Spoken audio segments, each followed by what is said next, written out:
Olá, querida luz, iluminado dia seja, como é que você está? Espero que você esteja muito bem. Hoje eu vim falar com vocês aqui que eu reiniciei o caminho das palestras. Né? Eu acho interessante porque eu já estou na minha 10ª onda e eu percebo que a gente perde um pouco esses conceitos, né? A gente cria uma matrix dentro da matrix, né? Uma matrix agora dos ressonantes, dos que acham que sabem, mas se limitam por ainda crenças, né? E aí acham que apenas ter o resultado financeiro é uma confirmação de que está vivenciando corretamente, né? Uma nova visão de mundo. Eu me lembro que lá no início, lá na minha primeira onda, né? Como eu era religiosa, então teve todas aquelas quebras de paradigmas, né? Mas eu lembro que a primeira palestra eu assisti umas 4 ou 5 vezes para poder entender o que o Hélio estava falando.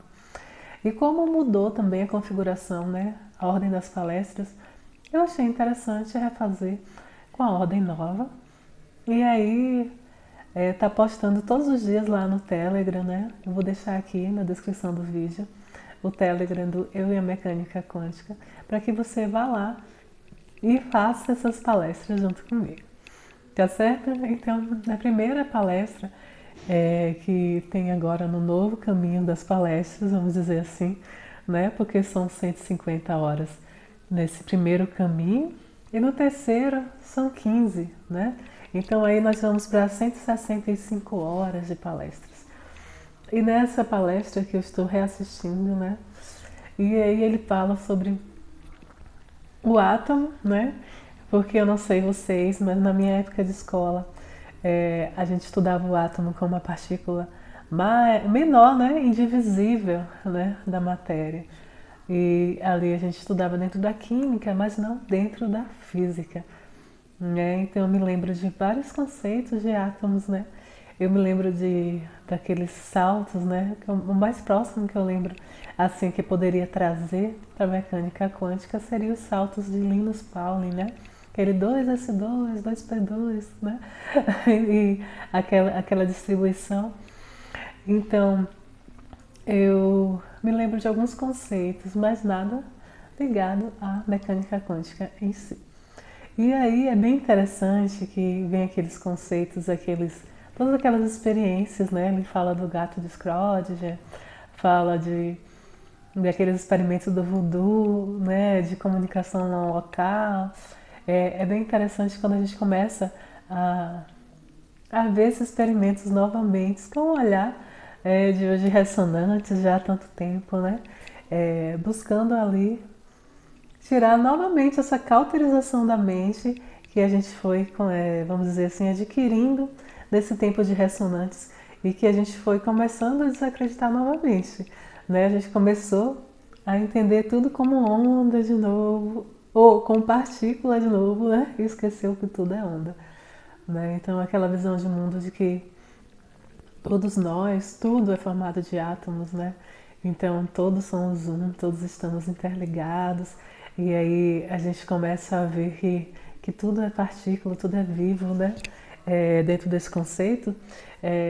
E aí depois a gente começa a colocar isso, que tudo é onda, que tudo é informação, né?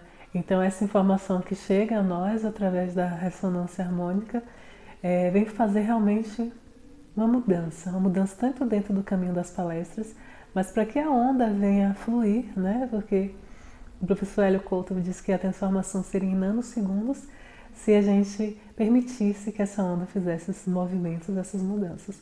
Então, se você é ressonante, talvez na sua primeira, na segunda, ou seja, qual for a sua onda, né?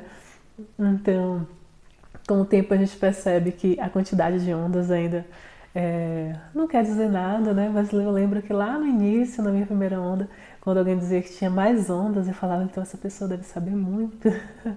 Mas pelo contrário, eu percebo que aí a gente vai, vamos dizer, entrando na zona de conforto, na autossabotagem, né? E vai, tipo, desacelerando o processo.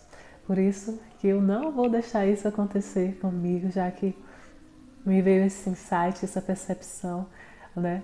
E vou reassistir novamente esse caminho das palestras. Então, nessa primeira palestra, ele fala todos esses experimentos. Ele também fala da visão de mundo que não pode continuar a mesma, né? De metáfora, parábolas, né? Essas historinhas que nós sabemos que vamos dizer assim, como é que eu posso dizer? Todas as populações, né? Todas as civilizações, né? Foram criadas em cima de arquétipos, de histórias, de mitologia, né? E nós temos aí as mais populares, né? Que chegaram até nós aqui no Ocidente. E tudo isso queria trazer uma história para que nós tirássemos dali um aprendizado. Isso vai direto para o nosso subconsciente, né? Porque nós sabemos que o nosso subconsciente, a linguagem dele são símbolos. Então, quando eu falo para você trazendo uma figura, isso vai trazendo mais clareza para você, você vai tendo um entendimento melhor. Então aquilo era antes da bomba atômica, né? Como o próprio professor Hélio fala, né? Porque quando já consegue essa divisão, né? Quando já consegue matar pessoas através de uma mitologia ou de uma visão de mundo, aí as coisas ficam complicadas. E aí o professor também fala lá nessa palestra, eu acho é as coisas que mais chamam assim a minha atenção, né? Ele fala de um conceito que eu me lembro muito bem da química, né? Lá da escola, da força nuclear forte e da força nuclear fraca, né? Porque o próton com o nêutron, né? É a força nuclear forte, que ali é mais difícil de você quebrar, e a força nuclear fraca, que seria os elétrons, né? Que os elétrons são esses que dão saltos, né? Então ele está ali, uma força nuclear mais fraca, porque ele está se movimentando naquele diagrama. E essa força nuclear forte com a fraca, eles formam o quê? Um ímã, né? E aí vem o eletromagnetismo. E aí que explica toda essa lei da atração, né? Então, ele fala assim, se você ou controlar ou essa força nuclear forte ou a fraca, você tem conhecimento. E aí, quando a gente vai para esse eletromagnetismo, que a gente entende que tudo aquilo que a gente emana, que a gente atrai, né? Então, a gente começa a ter uma visão do mundo, do que o professor fala, que eles começam a nos chamar para o quê? Eles não começam a nos chamar para uma visão de mundo onde a gente percebe aquilo que a gente está emanando através daquilo que nós temos na nossa vida, né?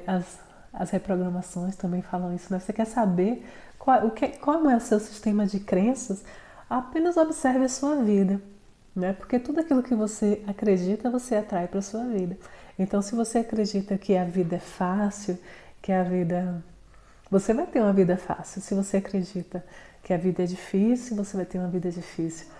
Eu me peguei um tempo atrás, percebendo que tinha muitas crenças, né? Que nós falamos que tem as crenças religiosas, as crenças culturais, as crenças de saúde, né? Então é bem interessante quando a gente vai debulhando esses sistemas de crença, que nós temos os paradigmas que ainda são vigentes em nós, através de a gente observar a nossa vida atual, né? Então é bem interessante quando a gente começa a rever essas palestras e tem aquela parte, né, que ele fala pra gente perguntar, né? Pergunte a uma garçonete no shopping se ela sabe o que é átomo. Eu até falei no grupo do WhatsApp também essa semana, falando com o pessoal sobre isso, porque eu lembro que eu pensava que isso era normal de se estudar em todos os currículos, mas eu sei que ultimamente que se unificaram os currículos dos estados, né? E algumas pessoas falaram que realmente não viram sobre esse assunto, ou que tem pessoas que já perguntou e que realmente não sabem o que é átomo. E mesmo se soubessem, né, a lição é um princípio para que a gente entenda todos esses princípios da mecânica quântica. Né? Então, essa primeira palestra, eu acredito que todo mundo que assiste, mesmo na minha época não era essa a primeira, na minha época era o poder da ressonância harmônica, né? Mas agora que é essa, eu acredito que todo mundo tem essa impressão quando assiste, né? Porque vê aquele homem falando daquele monte de experimentos, né? Que ele mesmo fala que não tem nenhum livro que contenha todos eles juntos. E esses experimentos surreais, mas aí ele fala assim, ó, se você não acreditar nisso, como é que o seu celular funciona? Né? Como é que as coisas de rádio, de TV, essas ondas, né? Para fazer guerra funcionam e para as outras coisas não. Né? Então é bem interessante a gente rever realmente o caminho das palestras. Se você quiser estar revendo comigo, vai lá fazer parte do nosso grupo do Telegram e eu queria muito que tivesse interações, tanto aqui no vídeo quanto lá no Telegram, para a gente reacender essa chama do início da ressonância, para a gente começar a colapsar essas coisas bem mais rápido através desse entendimento desse mundo como ele é, né? E realmente desconstruir novos paradigmas que nós fomos criando nos grupos da ressonância, colocar nossas impressões, não com base nas obras do professor, naquilo que ele fala nas palestras, mas com base nos nossos achismos. E isso aí é um pouquinho complicado. Né? Então vamos estudar, vamos rever as palestras, vamos sair dessa matrix dentro da matrix e vamos liberar todas essa força, né, eletromagnética na nossa vida. Então, essa é a minha percepção, é o que mais me chama a atenção dessa palestra. É como a gente, ele fala, porque a primeira palestra fala de prosperidade, né? Então, como utilizar toda essa mecânica quântica a favor da sua prosperidade, como fazer a sua loja ter clientes, né? Ele fala dos resultados também que ele já teve, né, com os clientes dentro da ressonância, né? Ele fala do gerente do banco, da menina da loja de joias. É bem interessante você ver o poder, né, dessa ferramenta e que realmente ele colapsa no início pra gente, mas ele nos ensina como colapsar. Né? Então se forma uma egrégora muito poderosa quando nós estamos ali, quanto ressonantes pedindo a onda, seja de ajuste de frequência, seja com pedidos, né? Porque eu já pedi dos dois tipos de ondas, inclusive essa 10ª minha é de ajuste de frequência, né? Quando você assim não tem nenhum pedido específico, mas eu acredito que é bem interessante você continuar nessa egrégora, você continuar tendo esses conhecimentos. E apesar de ler outras coisas, né, nada se compara à ressonância harmônica, essa ferramenta que nós tivemos acessos, né, que nós fomos privilegiados de conhecer. Né? Então, não se deixe levar por essa outra matrix aí, esses comparativos, né? As pessoas às vezes fazem comparações, mas nós não estamos aqui para comparar ninguém a ninguém, porque nós somos únicos, não é verdade? E quando a gente vai para esse lado de comparativo, a gente se perde, né? Então, não existe um padrão, né? Existe o trabalho do professor e existem aqueles que estão estudando esse trabalho e estão tendo resultado com esse trabalho. Né? E existem aqueles que desistiram do trabalho ou se foram por outros caminhos, mas está tudo certo, porque tudo acontece como tem frequência para acontecer. Né? Então vem comigo, começa aí a rever as palestras, a colocar suas dúvidas e suas percepções, porque eu vou amar partilhar com você sobre isso, tá certo? Paz e luz no seu coração, tudo de melhor sempre. Até a próxima.